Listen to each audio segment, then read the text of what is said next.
Hey, how's it going everyone? I thought I'd make a fun little video challenge for today's video to keep your spirits up. So I asked my Instagram followers to send me pictures of their childhood drawings so that I can turn them into a professional piece of art. I received a lot of lovely submissions and I even got one from Laovaan. If you don't know him, he's a YouTuber and manga artist and you should definitely check him out. And since I'm a huge fan of his art and personality, I just couldn't resist. So let's take a look at his submission. It is a gorgeous clown or elf perhaps. He wears red glasses, has no hair and wears a very huge red hat. Then he has very colorful striped clothes and wears peculiar pants, each with one yellow and one blue leg. So that's very challenging to paint, to be honest, especially that face. And oh boy, these colors. By the way guys, I'm going to turn this figure into a girl, just so you know. Now let me get my drawing equipment and let's begin with that face.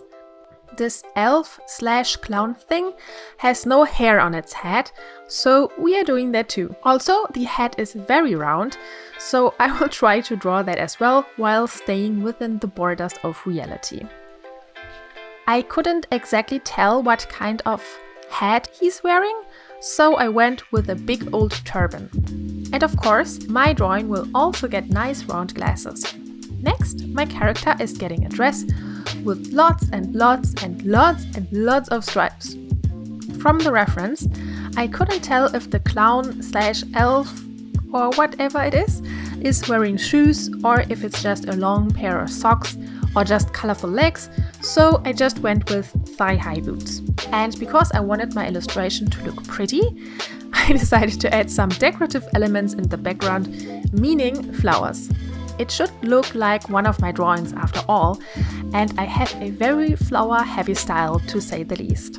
The color scheme of the reference is really difficult for me, and I racked my brain over how I could possibly make these colors work. We have bright blues, greens, reds, oranges and yellows straight out of the crayon box. I like colorful paintings, don't get me wrong, and many of my artworks are pretty wild color-wise, but having all of the primary colors in one painting with no gradations or nuances sure is a challenge. Therefore, I thought I'd find flowers that have the same colors and use them to balance out the character to perhaps make it all look a bit more natural. I picked sunflowers, amaryllis and blue morning glories. Now it's getting serious guys. I have to apply these colors to my drawing. Since they are all primary colors, I started with a pastel pink base for the whole artwork in the hopes to bring it all together. It is a lot of fun to recreate this design and to try to turn it into an artwork that passes as my own, but the whole time I was so worried because I saw myself ruining it in a million different ways. And after I filled in the yellow boots, I thought, no way, this is going to look absolutely hideous. My hopes went a little bit up after having filled in the sunflowers, but then left me again after mixing this hideous green for the sleeves. Oh my gosh, where is it all going, I thought. The next thing, of course, is mixing this beautiful saturated bright red for the turban, because there's not enough contrast in the colors yet, right? Fortunately, painting in all these colorful stripes was really fun. That was actually my favorite part of the whole process because they brought the figure together like these puzzles with like a bazillion pieces. And suddenly I realized I really liked the way how the colors looked together. At once, the design with the stripes and the red hat reminded me of Pippi Longstocking and I began to love it. I painted in the flowers and used my detail brush to distinguish the sunflower leaves and petals from each other. When painting with watercolors, it's really important to work with loose shapes and precise forms. So when I added more details on her face, I made sure to use the smallest detail brush I have and check the reference photos that I gathered in advance where and how to add shadows and contours.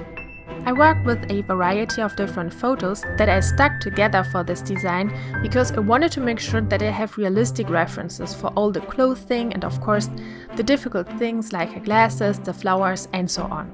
In the end, I mixed all the primary colors again in lighter versions and splashed them all over the painting.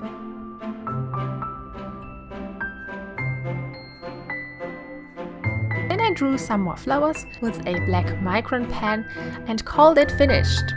Also, one of my favorite parts of painting with watercolors is, of course, to peel off the tape in the end. Now let's compare the reference photo, aka Laovaan's drawing when he was a kid, with my interpretation of it.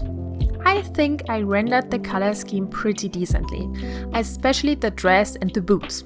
However, the colors on my drawing maybe aren't as bright as his. Also, I chose a completely different body shape, obviously. But I think you can definitely tell that the first is the inspiration for the second one. I realized, however, that I forgot to give her an orange nose. I seem to have totally missed that aspect of the design. Also, Laovaan told me after he sent me the pictures that his artwork is actually a drawing of Santa Claus. Thinking about it, the red hat suddenly made sense to me, and it was then when I also noticed the beard on the face. But I thought it was way funnier to went with my first impression here. Besides, I literally would have no idea how to make a bearded lady look nice. I would have had no excuses anymore to finally draw a guy. So I just didn't, but maybe next time. I hope you liked this drawing and the video. I certainly had a great time making it, and maybe I can do more of these videos sometime soon if you like them. And before we end the video, I wanted to let you know that I have over 100 painting lessons available for you on my Patreon site, in which I teach you my techniques step by step. These videos are way longer than the ones you see on YouTube. You get my reference photo, the sketch to print out, my material list, and the high-resolution file of the final artwork so that you can paint along with me. Just follow the link in the video description to join me on Patreon and get access to over 100 full-length painting lessons. So let me know in the comments what you think about this video, and if you like my channel, subscribe. See you in the next video. Bye bye!